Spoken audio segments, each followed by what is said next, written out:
I don't know if this is controversial to say it or not, but what a summer it has been so far for Manchester United on the transfer front. Is that a weird thing to say? I know it's not finished. There's definitely work to be done.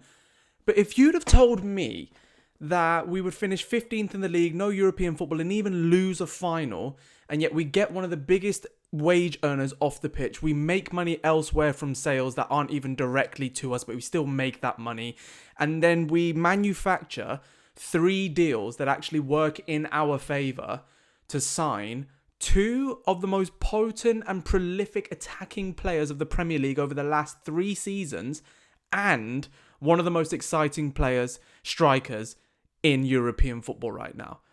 I wouldn't believe you. I'd say put me in whatever asylum you want, because I'm just chatting gibberish, because that is ridiculous from Ineos, and they deserve a lot of credit. And we're going to get into, Ineos in a wider video, because frankly, I think it deserves one. But I want to spend today talking about Benjamin Sesko, because I feel a little bit bad for the guy, because bless him, like the recent news coming about Baleba, which we will get to, I'm kind of waiting for a bit more of a solid bit of news with that. Like, don't get me wrong, it is still cool that we are being linked with him, and it's cool that we're shifting the focus to the midfield, and there will be more shows kind of about the midfield, whether it's a live show or a video, so make sure you stick around for all of that. But I want to spend today to talk about Benjamin Sesko, and before we get all into that, I have to say a massive thank you to you all, because the support on the channel has been ridiculous. We're currently sat at like 7.7 thousand subscribers, and we're creeping up towards that 10 mark, but in the last couple of days we've had like 100 subscribers a day, and it's mad. And it'll be amazing to look back on one day when I hit like the targets that I've got in my head,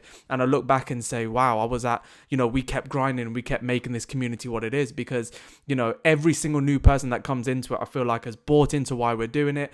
And in case you don't know what that is, this is the non-toxic Manchester United community, designed to be the healthiest and most productive, that's the word I want to use, most productive platform for Manchester United fans in the world. So if you subscribe to that, make sure you subscribe to this channel, because that's what it's all about, having good, healthy discussion. And right now it's got to be about Sesko, because a lot of people didn't really like it at the beginning, and I was one of them. That's one thing that you'll see me do a lot with this channel. I want to be held accountable to everything I said, and I said at the time that Watkins was a better option in my opinion, and I still believe that, but I also caveated that, right, by saying that it all came down to how much money was going to be put on the line for this type of deals. And if the money was too similar between Watkins and Sesko, you go for Sesko.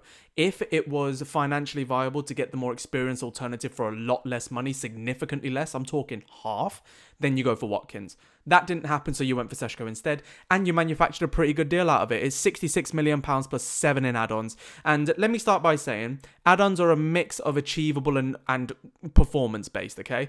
And if we end up having to pay those add-ons, I always say this with any sort of transfer, then it's worth it then, isn't it? Do you know what I mean? Like, so I'm not going to get bogged down into the details of that. What I will say is that this is a very exciting move for Manchester United, because we have got one of the most explosive strikers in world football at the minute, and someone who's coming off the back of 3 solid experiences at a European level, whether it's at Salzburg or at RB Leipzig, someone who's been profiled heavily by Christopher Vivell to bring him to Salzburg and then Leipzig and now to Manchester United. So clearly this is a guy that he likes very much, and he's been getting better every single season. The numbers have kind of plateaued a little bit over the last 2 seasons in terms of 14 goals one year, 13 goals another in the Bundesliga. However, you average out his entire career and you look at how many goals and assists he's got, he averages a goal contribution every 104 minutes. And he's also had 3 times as much game time as the likes of Rasmus Hojlund, who people keep incessantly linking as he's another raw striker and he's Rasmus Hojlund 2.0. They're very different. In terms of their style, you got 2 power forwards there, so you would think that they're rather similar. The thing is, one thing that I did speak to someone about today, it was actually with Alex Moneypenny, a really good creator. Go and check him out, that Different Knock on YouTube. Good Arsenal creator. Which is rare to find nowadays, but no, he's a good one. And he gave me a pretty good insight, because he even said himself he wishes that they got Sesko instead of Gyökeres. And the reason he said that is because Gyökeres and Hojlund in particular, which is where the comparison needs to end for me, they both wait for the ball to come to them. Sesko goes towards the ball. They can play with their back towards goal, but Sesko is probably the best dribbler out of all three of them. Has got the best striking power, so he can shoot from distance. And he's also got the best with both feet. And he's the best in the air out of all three of those players. So I'm quite happy that we ended up getting him. I did think that he's quite an erratic striker, and I think he has to iron out some of the bumps in his game because he's not going to get the time of day on the ball without pressure compared to the likes of being in the Bundesliga. And I think he is going to have to adjust to that quite quickly if we want to reap the rewards of having a signing like him as soon as possible. But the thing that changes the game, in my opinion, what changes the game completely, is who we've already signed.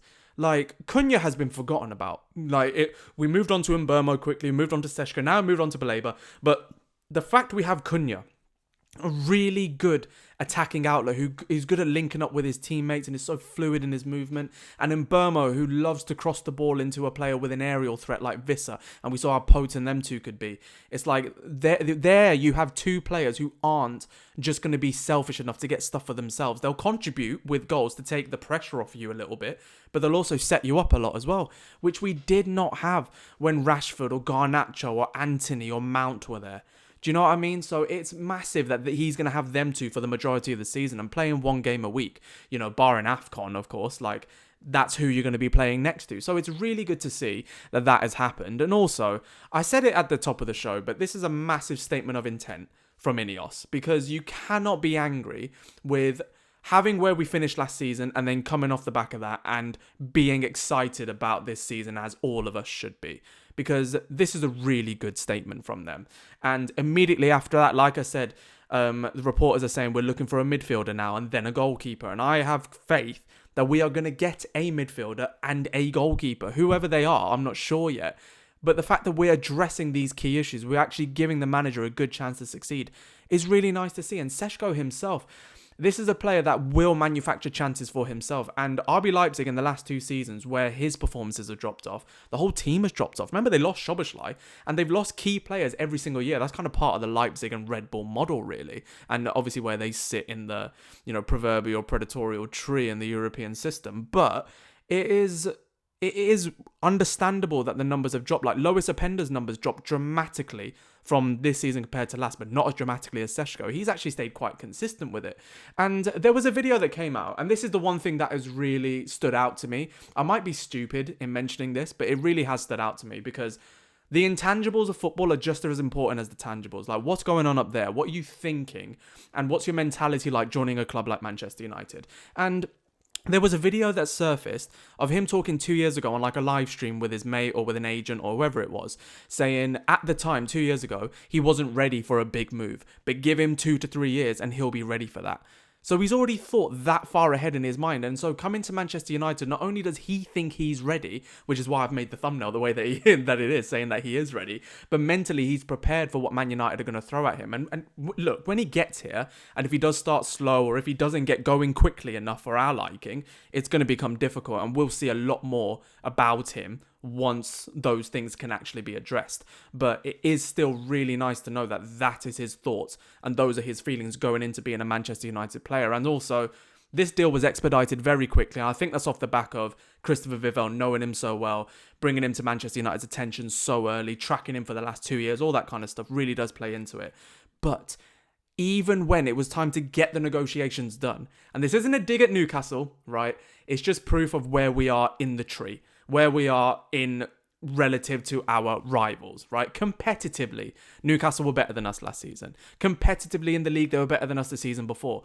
We still won more the season before, and if we'd won one more final, we could arguably say we won more this season as well. So it's not a case of that, but it's more the fact that Manchester United still have that pull, and players are still desperate to join us. Young players are still desperate to join us, which is a really nice sign, because he had an offer from Newcastle, which I'm not going to lie, I don't disrespect Newcastle because I actually think they're a brilliant club. I think the fan base and all this sort of stuff, again, football social media is an echo chamber. The fans are definitely not as bad as they make it out to be. At least I see them compared to your experience or somebody else's. But This idea that why would you join Man United over Newcastle? Of course, we're massive, we're much bigger, and a sustained period of success over a century is more than winning a League Cup for the first time in 80 years, okay? Like, that's one thing. But also, I think it's really nice to see how eager he was to join us and to literally put his money where his mouth is. He was offered more money by Newcastle. Leipzig were offered more money by Newcastle. Shout out to them who actually expedited the deal in our favour, by the way. And the agent even took less commission to get his clients over here. That's a good network of people, clearly, that are around him to bring him to Manchester United, and that's what I like. And even today, like I'm posting this the day after I'm making it, but earlier today when we got the here we go from Fabrizio, we got the confirmation from Ornstein, he flew to Manchester United that evening. Yesterday evening he flew, and to have a medical today when this is getting posted, to probably get unveiled. I'll probably post this as soon as he's unveiled, frankly, and he'll be, as in on socials, and then he'll be physically unveiled in front of the crowd on Saturday, the game that I'm actually going to be going to. If you go into that game, let me know in the comments so that I can also hang out with you guys beforehand. But it's an exciting deal. You have to be made of stone to not be excited by this. And look, there's no point going into the nitty gritty on how many goals he scored and all this, because he has scored a decent amount. It's not really an incredible amount, but we have to wait and see how that translates over. And I think what gives him the best chance of translating that is his mentality and also the style that we're not used to seeing.